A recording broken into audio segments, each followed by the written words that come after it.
If you enjoy the music, the talk, and the vibe right here on WHPR, we need your support.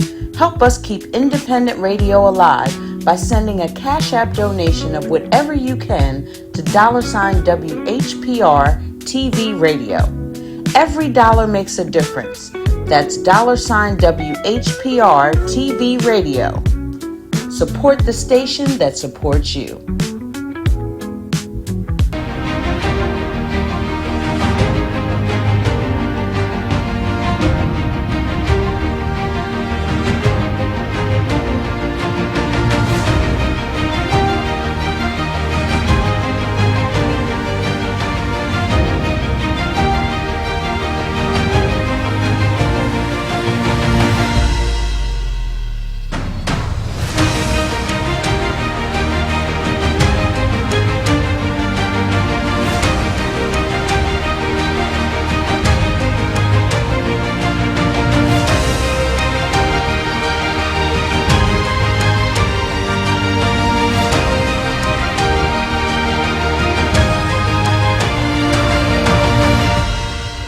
All right, y'all, welcome to another show of Politics and Politricks You Decide with Brother Tula Cabana, Brother Justin Barnett. Brother Justin Barnett had to work, and I may have a special guest coming in today. Pastor Frank Jackson may come here today, so I'm hoping so. And y'all know that I always say, if you hear the sound of my voice, that means God has blessed you to see another day. Prayers go up and blessings come down. Let's say amen. Want to give shouts out to Brother R.J. Watkins and Brother Henry Tyler for being the brainchild of this operation. 2015 Hall of Famers. Want to shout out Miss Michelle and Miss Maxine as well, and everybody else that's affiliated with 88.1 FM, WHBR, 107.5 FM, WGPR, HD3 family. So I'm glad everyone is here and you're able to listen. So we're going to have a dynamic show today. I just want to start out by really addressing the fact that we have to be more supportive, and I'm saying this with respect, that we have to be more supportive of each other when it comes to helping finance black radio. You know, just because I get a lot of support selling, cologne, that's not a problem. But I'm just saying concerning black radio, I just don't. Black radio and TV is one of the most important mediums that we have to communicate with our people. And one thing that racist people who understand is that the media is the program to the mind, right? The radio and the media is the program to the mind. And when we don't understand that, that's a problem. We have to start understanding that. So, when I hear stuff like, people don't want to, donate to black radio and independent radio on top of that. R.J. Watkins and Henry Tyler, and listen, let me put this out here. They didn't ask me to do this, right? But I'm sick and tired of being sick and tired of being sick and tired. That we need to support our own issues. R.J. Watkins and Henry Tyler have earned their keep in our community. Everybody know about the New Dance Show. And everybody's popping their fingers to the New Dance Show. You can go to the local Coney Island and say the New Dance Show, oh, that's Mr. Watkins. So why can't we contribute to the growth of our own people? Do y'all not see what's going on? You really think that they're not trying to destroy black people? Yes, they are. So this medium becomes important. The stuff that we talk about on here is not something that you're going to hear on everyday radio. If so, put it on there and see what they talk about. And you'll understand why some of our youth are being misled, or some of our people are being misled. Because the music is nothing but programming. These brothers have earned their right in our community to get some type of respect as an independent radio station. right? And I get it, man. Because I grew up in the South. People know that. And one thing that we took pride in is when individuals that came from us started stuff for us so we could have our own voice, right? And we didn't have no classisms. We didn't have no them your people isms. We didn't have none of them isms because guess what? If you was a lawyer, a busboy, or a bum, racism treated you all the same. So we had an individual know-how to know that we all got to stick together no matter what. Because they didn't care. Up here, unfortunately, there is a class divide. And people know this true what I'm saying. But we're starting to heal that. But you have to support individuals who support you. And that's all I'm saying, man. Come on now. You know better, you do better. Eliminate R.J. Walker and Henry Tyler. What do you have? Now I want y'all to really think about that. I'm not on the radio. I wouldn't have the opportunity to talk about the things that we need to talk about. I wouldn't be even on here. The new dance show, we want to know about the new dance show. We'll be chasing Soul Train. The new dance show to me was fire compared to Soul Train. So we have to understand that this radio station give everyday people their opportunity to come on here and have a show. That's a blessing. Call the other stations and see how they play you out of pocket. So please, Mr. Tyler, run that track. Run that video with where to donate money. And you can send money to 160 Victor Street, Highland Park, Michigan, if you're not comfortable with doing the cash out. And what's the zip code here, Ms. Tyler? 48203. 48203. 160 Victor Street. Run that video for the cash out, Mr. Tyler. If you enjoy the music, the talk, and the vibe right here on WHPR, we need your support. Help us keep independent radio alive by sending a Cash App donation of whatever you can to $WHPR TV Radio. Every dollar makes a difference. That's $WHPR TV Radio. Support the station that supports you. And they said it correctly. Support the station that supports you. Stuff we talk about, you ain't even talk about this on no other station. And I appreciate that. So before I move on, I want to talk about a sister that I met here. Y'all know this is a political show, but I want to say this. Her name is Jacqueline Lawson. She has a book called Breaking Free from the Mirage. Her book is absolutely wonderful, right? And she come on an hour before I do every Thursday at 4 o'clock. Please listen to her. She have extraordinary relationship advice. When I talked to her, I met her, and I was just mesmerized by what she was saying. Because in our community, we need more than sexual healing. We need relationship counseling.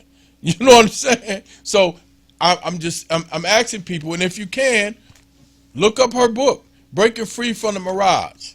It is an extraordinary book by Jacqueline Lawson. And she didn't ask me to do this. I did it on my own. So support the sister. All right, y'all, let's get into it. Now,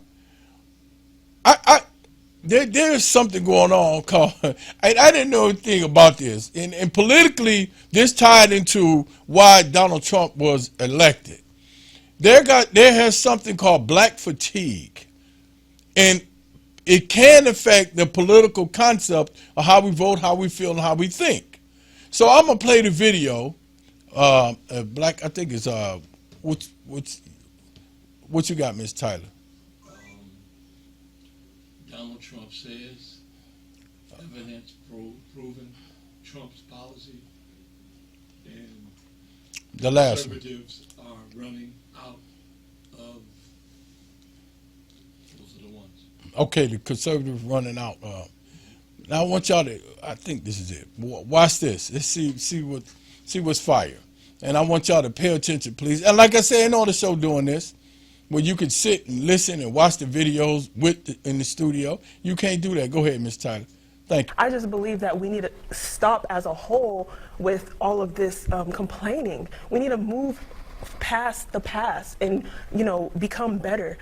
I just cannot wait for somebody to use that in a court. Hey, she stole my car. What's all this complaining? You know what I mean? Complaints. He stole my car. Oh, no. He vandalized my home. Oh, no, it's nothing but complaints. Nothing but complaints. That's the content I need. That's the content I need right there. You want to file a lawsuit because of what? Hey, but that happened last week. Why you ain't moved past that?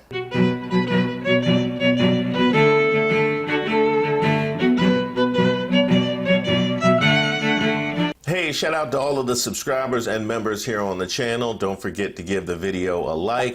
This is Street Politics, and I am Maurice Waters. Now, there's a couple things that I really look forward to in life, like my AARP early enrollment card, my hair unit for the back, 7-Eleven oatmeal raisin cookies, but you can put amongst those a fresh episode of the Isaiah Factor.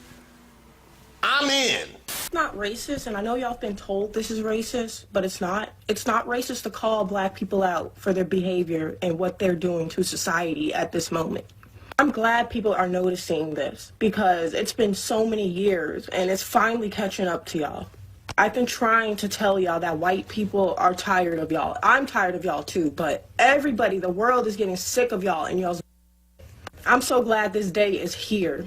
I've been trying to get out there that you people need help. It's me, but me and other black conservatives. We've been trying to warn society that this is what it's going to come to when y'all keep coddling black people. I think I've been coddled. I'll be honest. I feel coddled. I feel coddled. Also, I do appreciate that she used the different shades as if she's just trying to try on different colors. You know what I mean? Let me see how this looks. Oh, yeah. Because the regular one just ain't cutting it. Just too black. Just too black when you go regular. Now, something to point out, just with this very video, is the use of y'all. The use of y'all. So black fatigue is not racist. The world is rightfully tired of y'all. I'm tired of y'all. Who is y'all? Because if y'all is black people, then you are asserting that you are not black. If y'all is a specific segment of black people, but you're calling it black fatigue, then it is therefore racist. Like, you couldn't give me two sentences that made sense together. Black MAGA. First of all, let's define what black fatigue is supposed to be, Dr. Jones. Black fatigue is supposed to be just and I'm trying to make it as short as possible. Basically, society is saying that they're tired of how black people are blaming things that have happened to us historically in the past on what's happening today. You got a sex therapist to speak first on black fatigue? I don't know how I feel about that, quite frankly. I feel attacked. Like, now you messed my whole, you know what I mean? Well, we don't have stamina, or like what they saying now? They are also now adding different things that they have seen in society to that behavior as well. As she said, like loud mouthing, or maybe, using certain words or certain behaviors in public. So that's basically the definition in a short sense. Do we get anywhere with that, with this conversation? No, this absolutely okay, good night, folks. I mean, the thing is, it's an absolutely pointless conversation. It's like, okay, so now what? Thank you for letting us know that there's a new fancy word of you saying that you're tired of black people, and you put it on the internet, and now people are co-signing on it, including with the way the environment is already. But it's okay. You put a nice new name to it, and now you feel like it's okay to say. And it's not going to do anything for anybody to now pander this term around, to pass it on in the internet and put it in people's mouth and make people feel encouraged to say, I have black fatigue. But when we're all tired, when I'm saying, we're all tired of something and somewhere, there's always something. So this is not actually going to help anyone psychologically, mentally, emotionally. It's only going to create more divisiveness, more anger, and more hate in society. And let's do this, because one thing that they love to talk about on the right wing and conservative circles is this colorblind society, right? Why do I have to feel different or act? This colorblind society that they're, oh, I'm special. Give me my pat on the head because I went and attacked the rest of the black people. We get that. So you feel a ways about the behavior of some black people. Now, why is it that white people don't have that same problem? Why is it that when there is white misbehavior, when you see the same segment of white people behaving in a way, that doesn't stick with the rest of the white people? Or is it that white people couldn't possibly behave in a way to make you feel those things? Because that could also be the case. Maybe white people are impervious to offending your sensibilities, no matter how loud they might talk or how dirty those overalls might be in the nice restaurant. It doesn't matter because they're white. You are fully capable of taking that trapdoor out of this excuse and dealing with the ramifications therein. But what I want to talk about is, why is it that we uniquely feel tied to each other in a way that they do not? Regardless of what your explanation of that is, it is. And because it is, what you are seeing is a difference in how responsible we have to feel and be for one another. That is what society is telling us, and you are reinforcing that by making this your issue, that you are tired of black people, when we would never have that come out of white people's mouths. Ever. I'm sorry, did you say white people would never say they were tired of black people? Because they said, no, white people tired of white people. They would, yeah, they got a pretty low bar. A lot of people, especially black people, joining that chorus, saying that I'm tired of black people too. What will that do?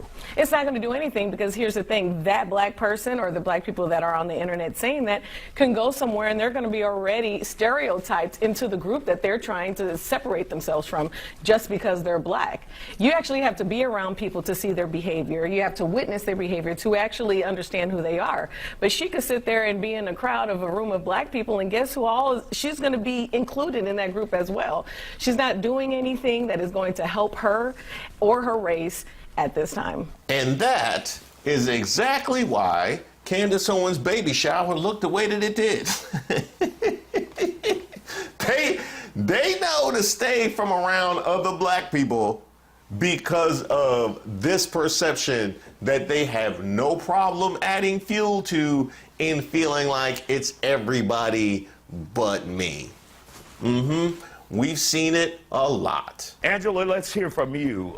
Your thoughts about this Angela. black fatigue. Well, with all due respect to Angela, number one, I really disagree with this. It is a completely behavior-based issue. And when white people, black people, Hispanic people are saying we have black fatigue because of the behavior of some black people, we've all seen it. We all know what it is. It's everywhere. And, you know, the issue is way more insidious than people realize. And I talk about how a lot of these things come back to what the Democrat Party has done to the black community purposefully. Oh, boy. This should be good. Yeah, this should be good. I mean, she used a lot of words to articulate exactly the issues with the initial TikTok, which is, if you're talking about some black people, then it ain't black fatigue now, is it? I mean, really? At least put a mask on. I mean, she kind of did, actually. I'll give her credit for that. That TikToker should at least put a mask on and pretend like you not y'all. Starting with the Great Society of Lyndon B. Johnson, who he famously said, I'm going to have these N-words voting Democrat for the next 200 years. He also said if the lowest white man can feel better than the highest black man, he won't mind that you're picking his pocket. Hell, he'll give you the money. Want to talk about that? Since we're talking about the lowest of the black, how about the lowest of the white people still feeling better than all of y'all participating in the black fatigue hashtag? How about that? How about how the Democrats have not won the white vote since they gave black people civil rights. But that ain't racist. You want to talk about that? Huh? What are we doing? Hey, she might not. I don't know that this. I don't. You know what I mean? Just send her a message. When Democrats said you don't need fathers in the home, you can be on welfare and have as many babies as you want. And oh, by the way, we're going to destroy public schools. So the Democrats destroy public schools. I don't know that you can go with that when you put Linda McMahon as head of the Department of Education. You know what I mean?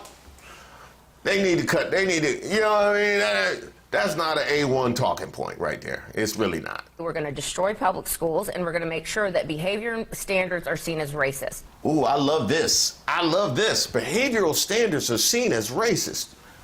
Can I play? Can I play? I love it. Okay, so let me get this straight. Are black people, by nature, worse behaved than white people? You're free to believe that. You're free to believe that. There's ramifications if you do. Just know that you're free to believe that. Are black people, by nature, worse behaved than white people? Now, if your answer is no, then I would have to ask you why there is this difference in perception between black behavior and white behavior.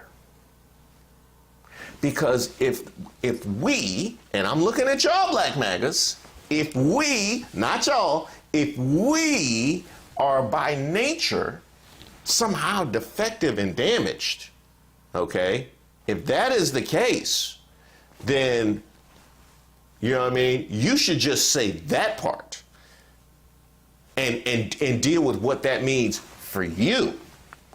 But if that's not the case, then we're forced to grapple with all of the factors that contribute to this perception of black people when we aren't naturally behaviorally defective.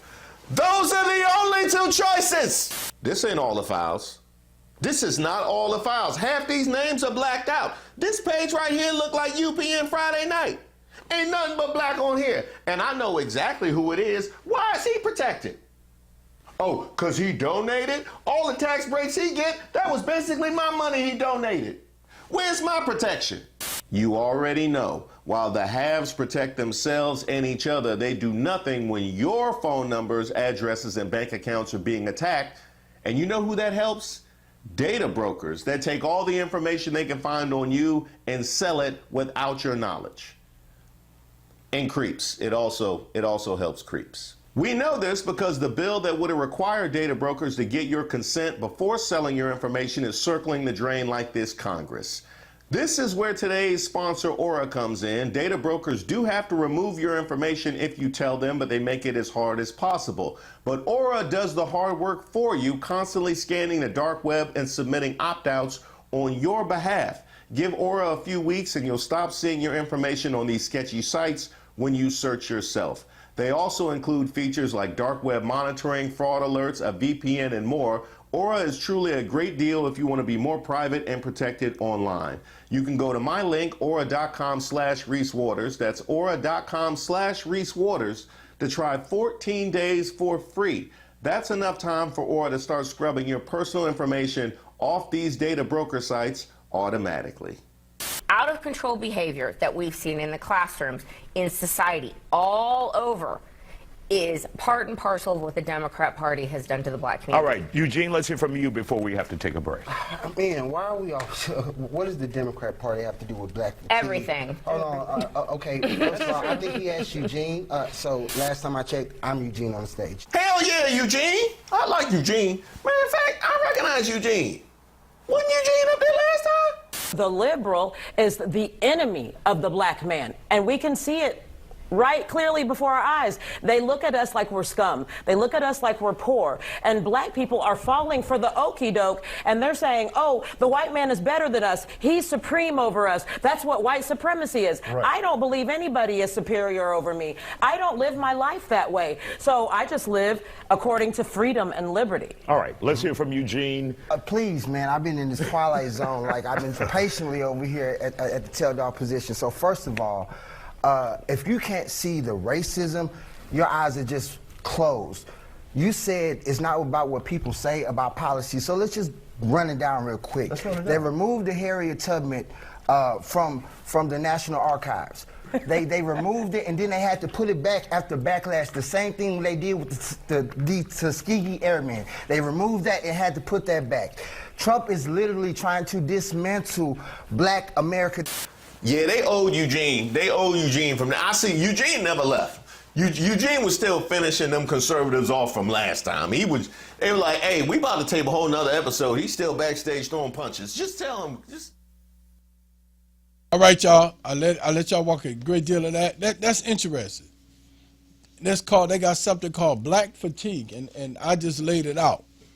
Now, what if we create, and black fatigue is important because it gives a perception of what you think and feel about your people when it comes to in the political arena. And I wonder, did black fatigue play a part in not voting for Kamala Harris? Right? And I have to say that. And what I mean, not just in terms of just black people, I mean people abroad. Like she was saying, white people get tired of black fatigue. Later on in the show, they talk about Hispanics disliking black fatigue. But let me ask a question. What about racism fatigue? Right? I mean, listen. What trips me out is they try to make black people the victim. I mean, like, we are complaining about something that we created and we can change, right? We didn't create racism. Racism created the concept about us.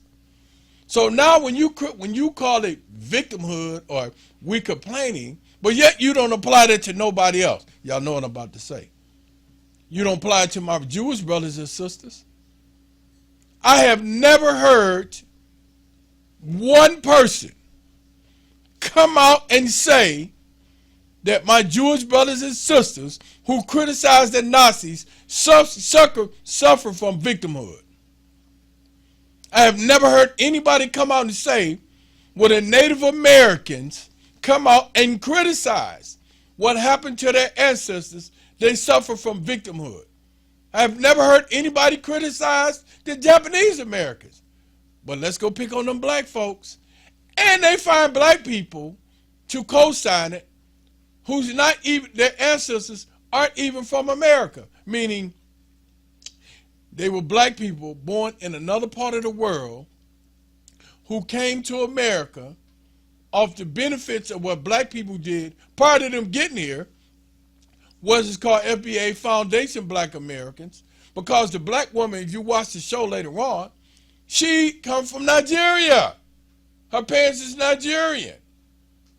And she said, well, I'm tired of it. I'm tired of talking about the past. Right, because you didn't have a past. Why'd you come over here? Like the brother said, Reese Waters said later on the show. Then why didn't y'all light Nigeria up? You had an opportunity over there. Go ahead, we got a caller. Go ahead, caller. What's happening, man? What's going on, good brother? Not much, real quick. I'm on the clock, so I can't really speak much. But hey, follow that up with the so-called answer to black fatigue, also known as white rage. Correct. Have a good one. You said white rage? White rage. Absolutely. Absolutely. I'm going to get there. Absolutely, Sly. Absolutely. Take it easy. All right. Thank you, brother. So the caller, y'all heard he said white rage. Let me say this. Black people have, and we talking about African American, let me be clear. Foundation Black Americans. Let me give a definition of what I'm saying. African Americans who was kidnapped from Africa, their ancestors was human trafficked over here, brought here and made to be treated worse than a dog. We have never lynched nobody. We ain't never invaded no town. We ain't never burnt the town down. We ain't never passed laws to target anybody. We have never denied women the right to vote. We ain't never denied. We ain't create laws that deny a woman right to choose. We still haven't. We didn't create laws that say that women can't get paid equal as men. And like Sly said, look at White Ray. You know how many black towns was burnt down? That's what I tell people that come from other countries who's not black. And I'm not just talking about foundation. I'm talking about not black at all. They come and say, yeah, I don't know how black people can't make it over here. I said, because your town didn't get burnt down. We was doing excellent, right? We did. When the 1860s, when they passed, I think it was the 15th Amendment where black men could vote, and they had troops down there protecting black men, right? Doing what they call the Reconstruction stage. When we were flourishing. And what happened? It was that something happened with the vote with the president, and they made a deal with the South. And they said, we'll pull the federal troops out as long as you give us this vote and let us do what we want to do. All hell broke loose. This is what I'm saying. So when you tell me that, and you're not from America, listen, your ancestors are not founded in America, and you're sick of black fatigue, then go back to Nigeria. They'd be happy to embrace you. See how you sick of that black fatigue. And I'm saying that with respect, because you cannot come over here, criticize the people that built the house, move in the house, then criticize the people that built the house. And you got something to say. You ain't got nothing to say. Because your ancestors, even though you're black, did not go through what my ancestors did. And what America does, that's have a racist mindset, they go find somebody like them to go and speak about us. Then you find out that they're not even foundation black Americans. The perception is, this is the false perception, that because you have black people who are black from another part of the world, they try to melt them in with us and our experience. And it's simply not true. Some of them don't, and I heard it. I mean, I say it. Some of our people that's not from America, don't identify with foundation black Americans. They don't understand when we use the word racism until they become a victim of it. Right? Then they say, oh, America been racist. Parts of it. Now, and then we get to Kamala Harris. Yeah, I got to say something about that. I got to say something. Why didn't they put that black woman in position as the president? Do you think we'll be dealing with the stuff we're dealing with now? Say what it is. Because she's black. Period. When people tell me, well, you know, she was married to a white man, that's a Jew. Listen, black people been in interracial relationships, willingly and unwillingly. That ain't got, to me, and I'm saying this myself, right? I'm saying this myself. What did that have to do with her qualifications as the president? Right? Because now she's been sitting back saying, I told you so. Facts. And so when I hear somebody say they got black fatigue, did you have black fatigue when it come to voting for Kamala Harris? That's a problem. And that's a problem we have to deal with head on. We cannot continue to let people ignore our pain as if what we're saying isn't true. What it is people are afraid to deal with the truth about what happened to the Black Holocaust. They don't want to talk about that. They don't want to talk about the Black Holocaust. Because I get it. You know, it's a painful thing to talk about. But you cannot continue to ignore our pain or make us think that racism isn't real and the political system, you know, no, everything is about meritocracy. No, it's not. You ain't never seen a black man win president that was convicted of one felony. Period. Or been said or did the things that's going on. But let y'all hear this video right here of what he said. Play the one Trump, Mr. Tyler. I want y'all to hear this. You got which one?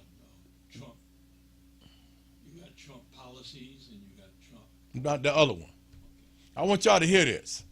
You Christian, you good Christian brothers and sisters. I include myself in that. I want y'all to hear this. Listen what he said. You had talked a couple weeks ago, you were doing an interview, and you talked about how you hope to end the war in Ukraine because it might help you get into heaven. How does this help? Does this help? I mean, you know, I'm being a little cute.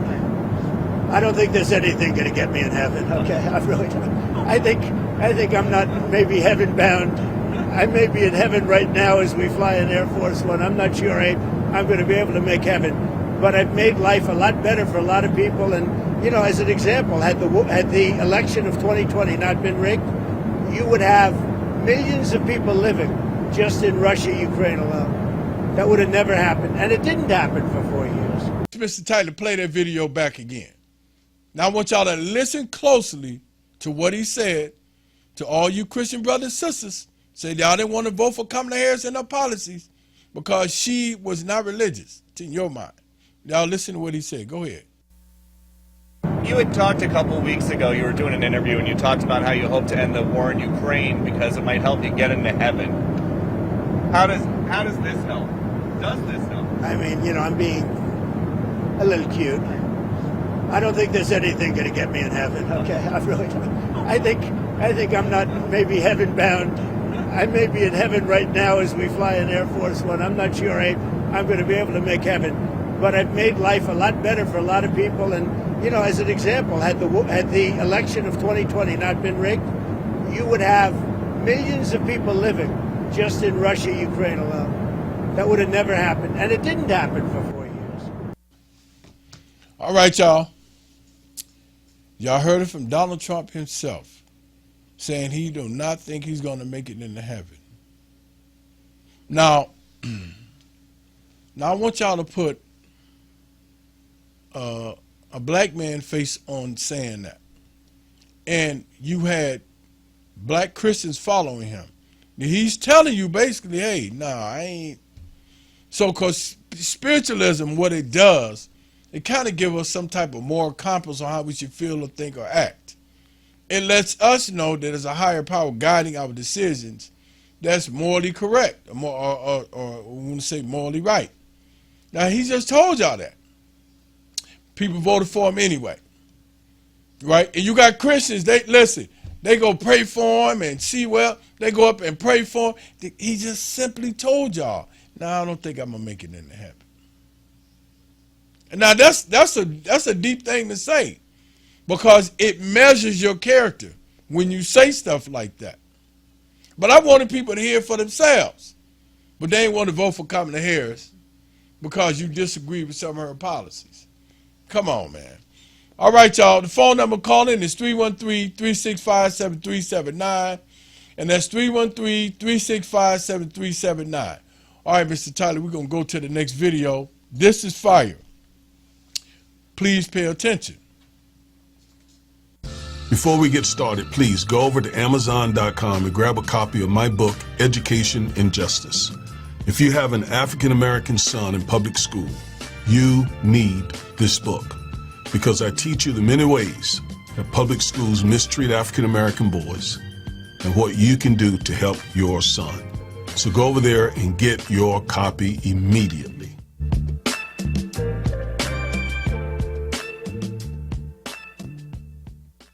Many black men voted for Trump for economic reasons. Again, many black men voted for Trump for economic reasons. They had the hope that an increasing number of jobs would come from the Trump administration, as he promised. They had hope that inflation would drop because he made the argument that inflation was through the roof when it really wasn't. And for other economic reasons, many black men, an increasing number, put it that way, most black men did not, but an increasing number of younger black men voted for Trump. Well, the question now is, did things pan out the way that he described them after this first year of his administration? And the answer is no. And I'm going to share with you the data. And it's pretty bad, actually. All right, let's go to another screen, and I want to show you that data. So we're going to look at some graphs, okay? All right, so let's start out here with a little fun. So this is Trump. This is a picture of a unemployment line, because that's where black men are getting hit very hard in terms of joblessness. And Trump's response: never promised them anything, which is true. He didn't promise any tangibles on the campaign trail in 2024. He didn't promise black men anything. Some just like me. Remember, he kept saying they like me. They like me because I was indicted. They like me because, I sell these tennis shoes. They like me for various reasons. They just like me. Remember him saying that and how offensive and insulting that was? And then this goes on to say, besides, everyone knows I fight for true victims, white men. And that's what we're seeing. We're seeing Trump, the Trump administration, fight for white men. Anytime the EEOC comes out and says, if you are a white man, we want you to apply for us to help you with some discrimination issue or something, that's telling you up front. I've never heard of the head of the EEOC coming out and saying, if you are a black man or you are a Latino man or whatever, never. Yet she felt bold enough to come out and say, if you are a white man. Why does she feel comfortable saying that? Because she knows her boss, Trump, believes that and thinks that. So this was never really about black men. Never. What Trump did in his first term and what he's done this first year of his second term, none of that is about empowering or benefiting, lifting, enriching black men. And I knew that because I read Project 2025 and made multiple videos warning our community, this is not intended to help you. Why are you going to vote for this? But many did. Thankfully, not all, but an increasing number, as many as 25%, 1 out of every 4 black male voter voted for Trump. But things are not working out well. Now let's look at the numbers. All right, so first, this is a graph, February 2025, 9,695,000 black men were working. This was about a month after Trump was sworn in. So these black men were working under Biden's policies, because this was only a month after Trump took over. And you know, Trump kept saying, this is Biden's policies. He said that, he still says it quite often. So those 9 million folks there were employed because of Biden policies. And then November 2025, that number increased. That was great. So things looked okay for black men under Trump's first year in office, but things began to shift such that in December of 2025, which was just a few months ago, the jobs for black men dropped to 9,938,000. Still better than when it started, but it was a drop from November to December. And then from December to February, the bottom fell out. Dropped from 9,938,000 down to 9,407,000. That was a drop of 560,000 jobs for black men. Now, this is based on data by the Bureau of Labor Statistics, BLS. This is not made up. And so the net loss for 2025 was about 80,000 jobs for black men. All right? That's not good. That's bad. Black men lost a lot of jobs the first year of Trump.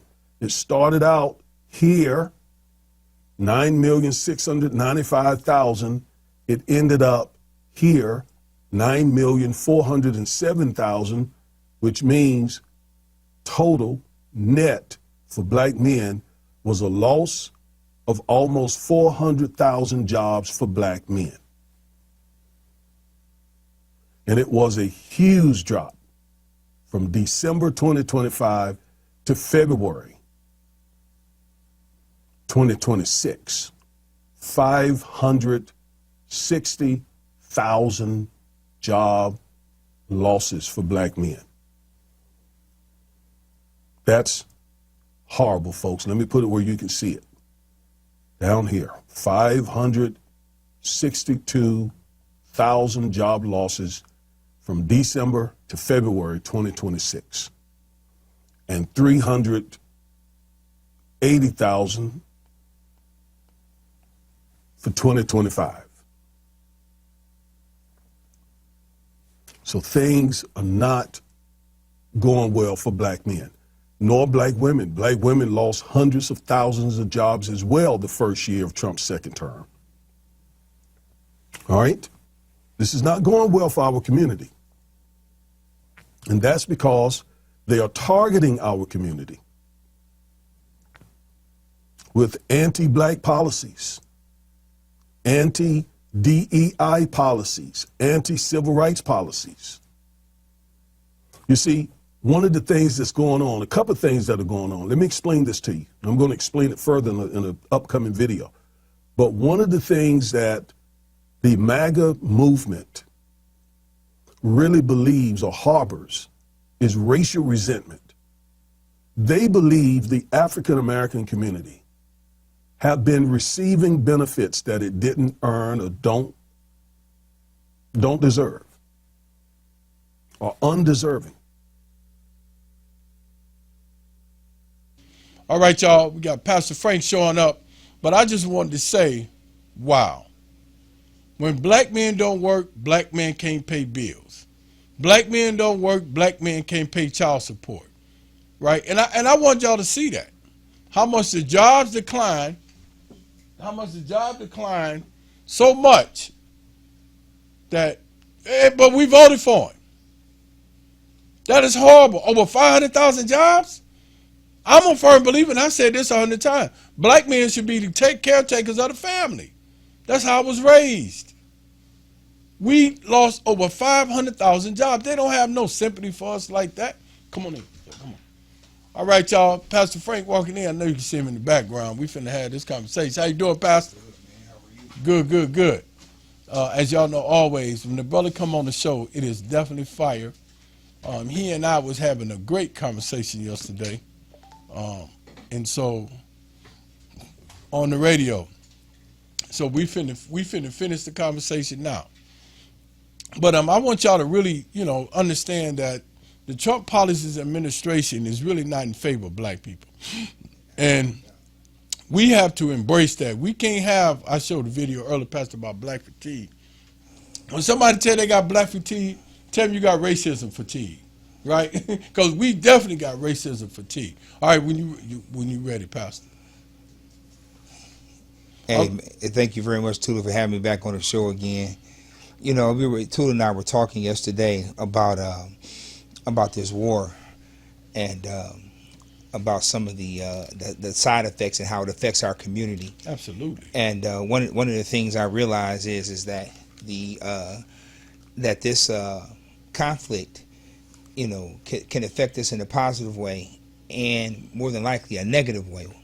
Let's talk about the negative way. If they start to draft, we know what communities they're coming to. Correct. We understand what that does to our already struggling black families. Correct. And I'm not even talking about the traditional family. I'm talking about even the non-traditional family as well. one thing that people try to say, which is such a lie. I never forget one of my friends who he and I got into this huge argument, was that the black man is not in the family, and that is such a lie. Correct. More black men Correct. have dinner and see their kids after school, before school, than at the same rate as Hispanic and white families. It's not a better rate. Correct. Very much involved. Now, does that mean financially? No. Does that mean economically they're living in the same household? Not necessarily, but as in part of the nucleus and getting that attention and that love and being part of that family, they definitely are. Good job. So that is the negative way that it'll happen. Now, positive way, it does bring jobs, because in order to make the means of war, it does mean jobs. But the question is, are those jobs in our community? Are those jobs that people will hire our people for? When you say jobs, can you break down? So, like for instance, we have the armory in Macomb in Warren, Michigan, right? A lot of people. My grandfather retired from there. A lot of people work in that armory. If we go boots on the ground, that armory is going to have to go into production, especially producing the armor and the parts for the tanks and things of that nature. They will see an increase in jobs. But the question is, are they going to come across 8 Mile and hire? The question is, do we have the skill sets, the knowledge, the know-how to do those jobs? And are they going to make opportunity for us? And those are the things, we talk about this war that we have to take a look at. But here's another thing that bothers me. This is what you and I were talking about yesterday.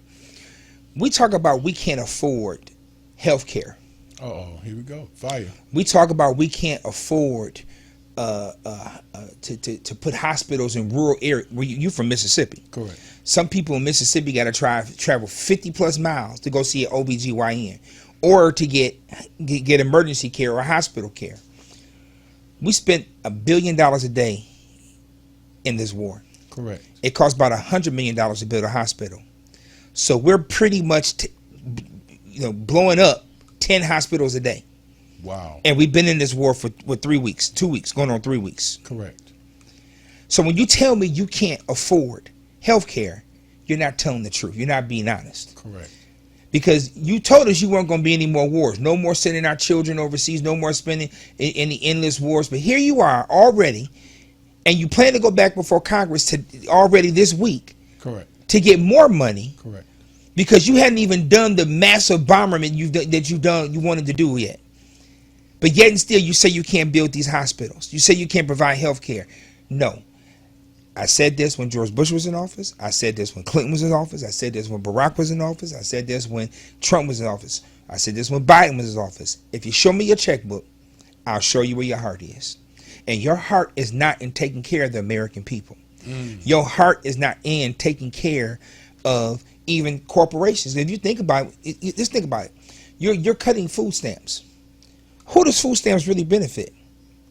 Everybody thinks about the end user because you see the person with the card swiping the card.